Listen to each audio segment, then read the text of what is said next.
विजय रथ पर सवार दुनिया का सबसे बड़ा राजनीतिक दल भारतीय जनता पार्टी के लिए ये साल कहीं खुशी कहीं गम जैसा रहा।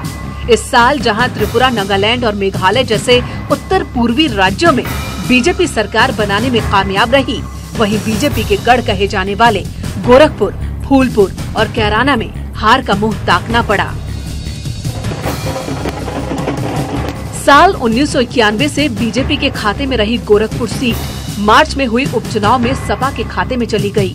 28 साल से गोरक्षपीठ के वर्चस्व वाली गोरखपुर सीट पर महंत अवैधनाथ और योगी आदित्यनाथ सांसद रहे, मगर 2018 में हुई उपचुनाव में समाजवादी पार्टी ने सीट पर कब्जा जमा लिया। बहुत बड़ी जीत है देश की राजनीति को और खासकर उत्तर प्रदेश से लगातार जनता के परिणाम आना, ये संदेश है देश को बांटने वाली, समाज को बांटने वाली राजनीति का खात्मा हुआ है। इस साल गोरखपुर के अलावा फूलपुर और कैराना की लोकसभा सीट पर भी बीजेपी की हार हुई। साल 2014 में हुए लोकसभा चुनाव में फूलपुर सीट पर बीजेपी को रिकॉर्ड 52% वोट पड़े थे, लेकिन साल 2018 के आते आते इस सीट पर भी सपा का कब्जा हो गया। इसके अलावा बीजेपी सांसद हुकुमदेव सिंह के निधन के बाद खाली हुई कैराना सीट पर भी उपचुनाव हुए, जिसमें आरएलडी और सपा के गठबंधन के प्रत्याशी की जीत हुई। उत्तर प्रदेश जैसे बड़े राज्य से उपचुनाव में 3 लोकसभा सीट हार जाने के पीछे विपक्ष के गठबंधन का अहम रोल रहा, क्योंकि गोरखपुर और फूलपुर में जहां समाजवादी पार्टी और बहुजन समाज पार्टी ने गठबंधन किया, वहीं कैराना में समाजवादी पार्टी और राष्ट्रीय लोकदल ने गठबंधन किया। नतीजा बीजेपी की हार हुई। उत्तर प्रदेश में लगातार मिल रही हार ने बीजेपी की नींद उड़ा दी। इन 3 सीटों पर बीजेपी की हार में एक बात कॉमन रही, विपक्षी पार्टियों ने ये समझ लिया कि विजय रथ पर सवार बीजेपी को अकेले रोक पाना बेहद मुश्किल है। ऐसे में उन्होंने प्लान बी के साथ बीजेपी के सामने खड़े होने की रणनीति अपनाई और परिणाम सामने है। इसका मतलब जब खुद भाजपा अध्यक्ष ये स्वीकार चुके हैं कि बड़ी चुनौती आएगी सामने, कठिन चुनौती आएगी। उपचुनाव के बाद विपक्षी पार्टियों की नजर अब 19 में होने वाले लोकसभा चुनाव पर है। सपा बसपा के गठबंधन की खबरें सियासी फिजाओं में तैर रही हैं। ऐसे में अगर सपा बसपा और आरएलडी का गठबंधन होता है तो 19 की राह बीजेपी के लिए कांटों भरी होगी। और उसमें भी जब सामाजिक न्याय की जो ताकतें हैं, आप चाहे उन्हें जातियां कह लें, जब वो एकजुट हो जाती हैं जैसे सपा बसपा, तो फिर वो एक ऐसा कॉम्बिनेशन बन जाता है कि जो जिसको हराना मुश्किल होता है, और उसमें खास करके माइनॉरिटीज भी मिल जाती हैं। उत्तर प्रदेश की गोरखपुर और फूलपुर लोकसभा उपचुनाव में जीत के बाद समाजवादी पार्टी अध्यक्ष अखिलेश यादव ने पीएसपी मुखिया मायावती के घर जाकर उनसे मुलाकात की। अखिलेश यादव लखनऊ स्थित मायावती के आवास पर मिलने गए। हालांकि इस मुलाकात के दौरान क्या बात हुई, इस बारे में दोनों पार्टियों की ओर से कुछ भी नहीं कहा गया, लेकिन पार्टी के अंदरूनी सूत्रों के मुताबिक अखिलेश यादव ने मायावती को उपचुनाव में जीत की बधाई दी। साथ ही दोनों नेताओं ने भविष्य की सियासी तस्वीर और आगामी लोकसभा चुनाव में बीजेपी का मुकाबला करने के लिए गठबंधन पर चर्चा की। मायावती के आवास पर समाजवादी पार्टी के अध्यक्ष का जाना चर्चाओं का विषय बना था, क्योंकि सूबे की राजनीति में करीब 2 दशक तक दोनों पार्टियां एक दूसरे की धुर विरोधी रही हैं। हिंदुत्व की बात करने वाली शिवसेना पार्टी के अध्यक्ष उद्धव ठाकरे पहली बार राम जन्मभूमि अयोध्या आए। मंदिर निर्माण में हो रही देरी पर सरकार को घेरना और जल्द मंदिर निर्माण के लिए सरकार पर दबाव बनाने आए ठाकरे अपने पूरे परिवार के साथ अयोध्या पहुंचे थे। 2 दिवसीय दौरे के दौरान शिवसेना प्रमुख ने साधु संतों से आशीर्वाद लिया और दूसरे दिन रामलला के दर्शन किए। दर्शन करने के बाद उन्होंने प्रेस कॉन्फ्रेंस भी की, जिसमें उन्होंने केंद्र सरकार पर दबाव बनाते हुए कहा कि चाहे कानून से या अध्यादेश से, लेकिन मंदिर निर्माण जल्द होना चाहिए। इस दौरे की खास बात यही रही कि उद्धव ठाकरे अपने परिवार के पहले सदस्य हैं जिन्होंने अयोध्या रामलला के दर्शन किए। कानून बनाओ, अध्यादेश लाओ, कुछ भी करो, लेकिन मंदिर जल्दी बनाएंगे। 26 साल बाद फिर अयोध्या में राम भक्तों का जमावड़ा लगा। इस साल 25 नवंबर को आरएसएस और विश्व हिंदू परिषद ने अयोध्या में धर्म सभा का आयोजन किया। भक्तमाल आश्रम के निकट 90 बीघा जमीन पर ये धर्म सभा हुई, जिसमें 80 फीट का मंच सजाया गया। धर्म सभा में शामिल हुए राम भक्तों के लिए अयोध्या के स्कूल, धर्मशालाओं में ठहरने के इंतजाम किए गए। इस विशाल धर्म सभा में तमाम संत, हिंदूवादी नेता शामिल हुए, जिन्होंने मंदिर निर्माण का संकल्प लिया।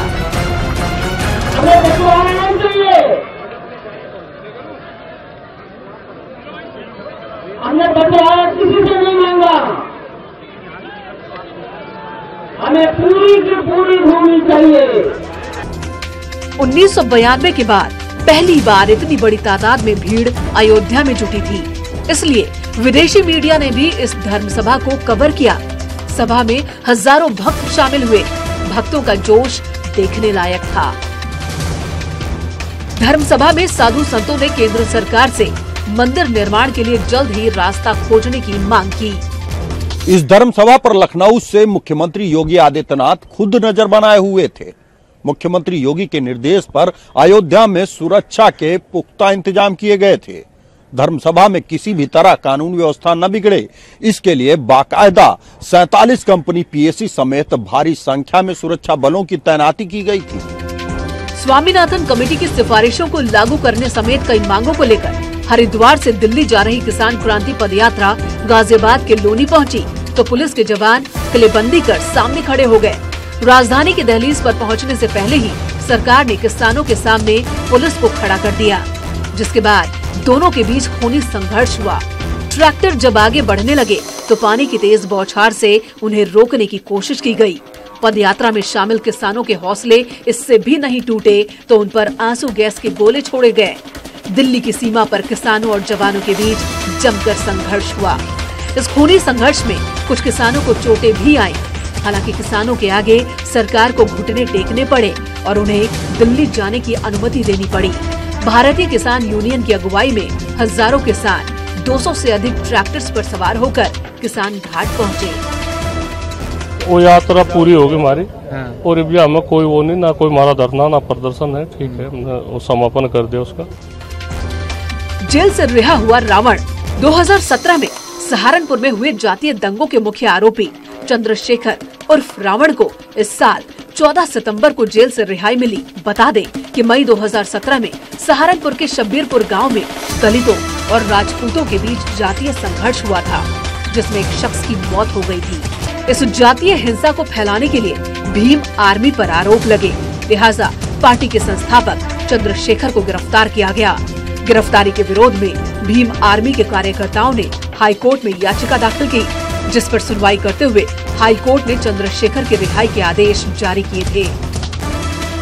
लेकिन यूपी सरकार ने चंद्रशेखर पर रासुका लगा दिया, जिससे 1 साल के लिए पुलिस ने चंद्रशेखर को हिरासत में ले लिया। रावण की रिहाई नवंबर महीने में होनी थी, लेकिन यूपी सरकार ने अचानक फैसला लेते हुए सितंबर महीने में ही रिहाई के आदेश जारी कर दिए। मुझे पूरा भरोसा है कि वो जल्द ही कोई घटना करवा के मेरे ऊपर उसका आरोप मंड देंगे और मुझे दोबारा से रासुका में डालने का काम करेंगे। मेरे लोगों को चाहिए, मेरे समाज के जो लोग हैं, बहुजन समाज के लोग हैं, वो तैयार रहें, ये चीजें होती रहें। 14 जुलाई को लखनऊ से गाजीपुर के बीच बन रहे पूर्वांचल एक्सप्रेस वे का शिलान्यास प्रधानमंत्री नरेंद्र मोदी ने किया। शिलान्यास के बाद सियासी दलों के बीच एक्सप्रेस वे का क्रेडिट लेने की होड़ मच गई।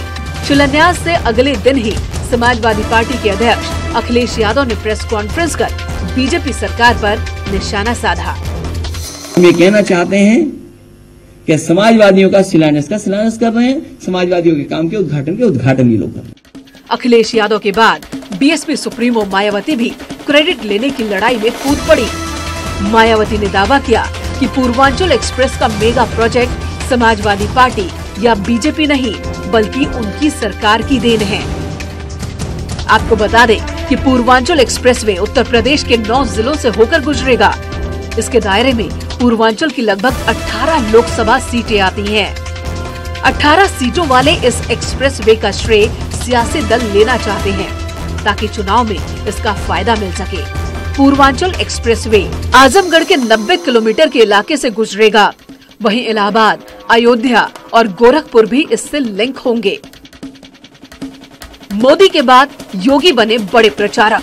साल 2014 में मोदी लहर की बात कही गई, लेकिन साल 2018 में योगी लहर का गुणगान हुआ। उत्तर प्रदेश के मुख्यमंत्री योगी आदित्यनाथ अब बीजेपी के बड़े स्टार प्रचारक बन चुके हैं। नरेंद्र मोदी के बाद बीजेपी में उनकी डिमांड बढ़ने लगी है। बीते 5 राज्यों के विधानसभा चुनावों पर गौर करें तो योगी आदित्यनाथ ने 74 विधानसभा सीटों पर प्रचार किया, जिनमें 51 सीटों पर बीजेपी के उम्मीदवारों को जीत मिली है।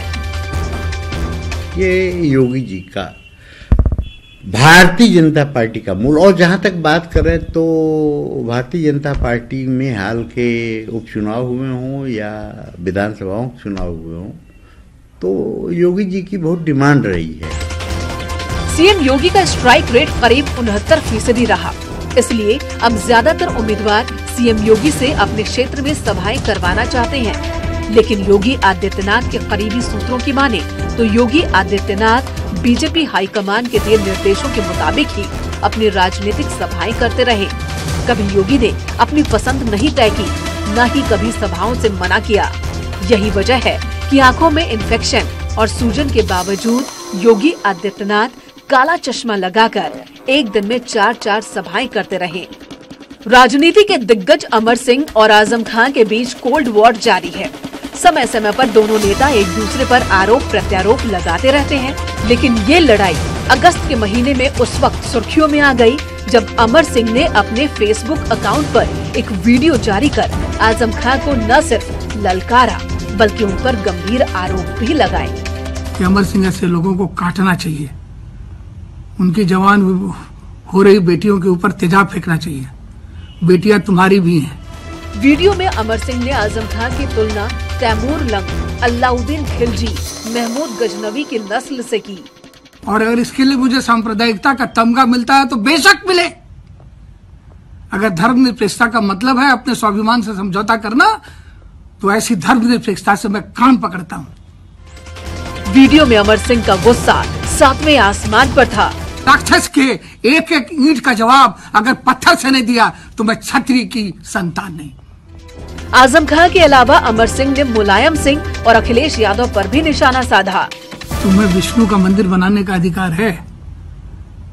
तुम समाजवादी पार्टी के सदर नहीं हो, अध्यक्ष नहीं हो, तुम समाजवादी पार्टी के अध्यक्ष हो। बीजेपी के वरिष्ठ नेता और केंद्रीय मंत्री उमा भारती ने ऐलान किया कि वो 2019 में होने वाले लोकसभा चुनाव में चुनाव मैदान में नहीं उतरेंगी, क्योंकि मैंने पार्टी को अपनी असमर्थता बता दी है कि यहाँ से नहीं कहीं से भी इस बार मुझे चुनाव लड़ने से मजबूर न किया जाए।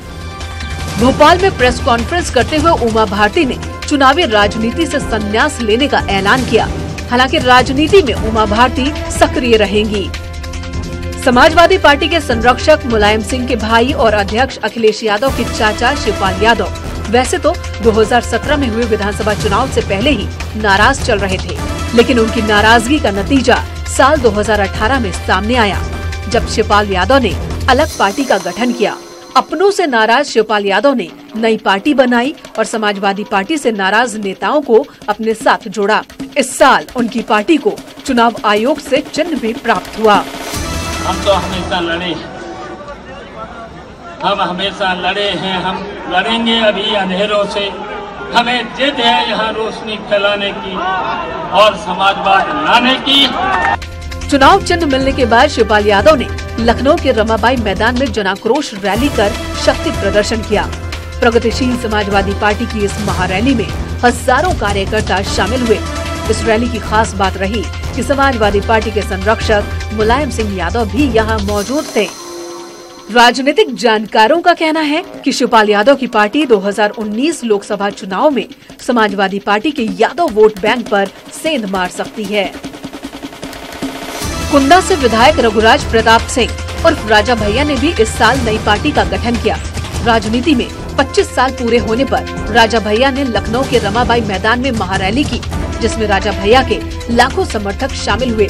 सियासी सफर के 25 साल होने पर राजा भैया ने नई पार्टी का ऐलान किया। 3 नाम मांगे जाते हैं, तो एक दिया गया है जनसत्ता दल, एक दिया गया है जनसत्ता पार्टी और तीसरा विकल्प जो दिया गया है वो जनसत्ता लोकतांत्रिक दल। इन्हीं 3 में से कोई एक नाम चुनाव आयोग आपका फाइनल करेगा। हालांकि पार्टी का नाम और चुनाव चिन्ह की प्रक्रिया जारी है, लेकिन राजा भैया की ओर से चुनाव आयोग में जनसत्ता पार्टी, जनसत्ता दल और जनसत्ता लोकतांत्रिक पार्टी के नाम का सुझाव दिया गया है। वहीं पार्टी के ऐलान के बाद राजनीतिक पंडितों का कहना है कि राजा भैया की पार्टी लोकसभा चुनाव में बीजेपी और कांग्रेस के सवर्ण वोट बैंक में सेंधमारी कर सकती है। उत्तर प्रदेश सरकार में कैबिनेट मंत्री और सुहेल देव भारतीय समाज पार्टी के अध्यक्ष ओम प्रकाश राजभर इस साल मोदी और योगी सरकार पर बरसते नजर आए। सरकार में शामिल हैं। अगर गरीब कमजोर पिछड़ों के हकूक के साथ मारामारी होगी, हिस्सा लूटा जाएगा तो हम बोलेंगे। ओम प्रकाश राजभर ने SC/ST एक्ट पर मोदी सरकार पर खूब हमला किया। तो एक फैसला केंद्र सरकार ने लिया था SC/ST एक्ट पर, जिसका बड़ा विरोध मध्य प्रदेश, राजस्थान, छत्तीसगढ़ में काफी विरोध हुआ। उसको लेकर के 5 लाख लोगों ने नोटा दबाया था, जिसकी वजह से वहाँ हार हुई। हालांकि अब बीजेपी ने ओम प्रकाश राजभर पर अंकुश लगाने की शुरुआत कर दी है। सीएम योगी ने खुद उन्हें मर्यादा में रहने की नसीहत दी है। अपने बयानों को लेकर चर्चा में रहने वाली बहराइच से सांसद सावित्रीबाई फुले ने इस साल 6 दिसंबर को बीजेपी की प्राथमिक सदस्यता से इस्तीफा दे दिया। इस्तीफा देने के बाद सावित्रीबाई फुले ने केंद्र की मोदी सरकार पर दलित विरोधी होने के आरोप लगाए। कुछ लोग इस देश को मनुस्मृति से संचालित करना चाहते हैं और भारतीय संविधान को नहीं मानते। दलित विरोधी आरोप के अलावा सावित्रीबाई फुले ने कहा कि मोदी सरकार आरक्षण खत्म करने की साजिश रच रही है। साथ ही उन्होंने आरोप लगाए कि बीजेपी देश को मनुस्मृति से चलाना चाहती है। कि आज भाजपा सरकार बहुजन के हित में कार्य न करके बहुजनों में अल्पसंख्यक मुसलमानों को आहत करने वालों को संरक्षण देती रहती है। बीजेपी से इस्तीफे के बाद सावित्रीबाई फुले ने लखनऊ के रमाबाई मैदान में रैली कर शक्ति प्रदर्शन भी किया। लोकसभा चुनाव से पहले बीजेपी और सहयोगी दलों के बीच तल्खी बढ़ती जा रही है। सुहेल देव भारतीय समाज पार्टी के विरोध के बाद अब अपना दल ने भी बीजेपी को आंख दिखानी शुरू कर दी है। अनुप्रिया पटेल के नेतृत्व वाले अपना दल के अध्यक्ष आशीष पटेल ने उत्तर प्रदेश बीजेपी पर नजरअंदाजी का आरोप लगाया। सारी चीजों को देखते हुए हमारी पार्टी ने निर्णय लिया है कि माननीय केंद्रीय मंत्री अनुप्रिया पटेल जी और स्वयं मैं उत्तर प्रदेश सरकार के किसी भी कार्यक्रम में तब तक नहीं जाएंगे जब तक भाजपा का केंद्रीय नेतृत्व स्वयं हस्तक्षेप करके ये जो समस्याएं उत्तर प्रदेश में उत्पन्न हो रही हैं इनको दूर करता नहीं। पिछड़े वर्ग की रूपरेखा बदलने के लिए उत्तर प्रदेश सरकार ने जून 2018 में सामाजिक न्याय समिति का गठन किया। समिति ने पिछड़ों के आर्थिक, सामाजिक, शैक्षणिक और सरकारी नौकरियों में भागीदारी का अध्ययन किया और रिपोर्ट सरकार को सौंपी। समिति ने रिपोर्ट में सरकार से सिफारिश की कि ओबीसी को मिलने वाले 27% आरक्षण का बंटवारा किया जाए और 3 वर्ग पिछड़ा, अति पिछड़ा और सर्वाधिक पिछड़ा वर्ग बनाए जाएं, ताकि हर वर्ग को 9.99% आरक्षण मिल सके। फिलहाल रिपोर्ट मुख्यमंत्री योगी आदित्यनाथ के पास है। सिफारिशों को लागू करने का आखिरी फैसला सीएम योगी को ही लेना है। 2019 में होने वाले लोकसभा चुनाव के लिए गठबंधन की नींव लगभग पड़ चुकी है, लेकिन इस गठबंधन में कांग्रेस कहीं नजर नहीं आ रही। अभी हम कांग्रेस का धन्यवाद दिए, मध्य प्रदेश में हमारे को मंत्री नहीं बनाए कि एक विधायक को जीते हुए को उन्होंने भी रास्ता साफ कर दिया। तो हम दोनों दलों का धन्यवाद देते हैं कि समाजवादियों का रास्ता साफ कर दिया। अगर लोकसभा चुनाव के लिए बीएसपी एसपी के बीच गठबंधन हुआ तो कांग्रेस का पत्ता साफ है। Bureau report, news 18।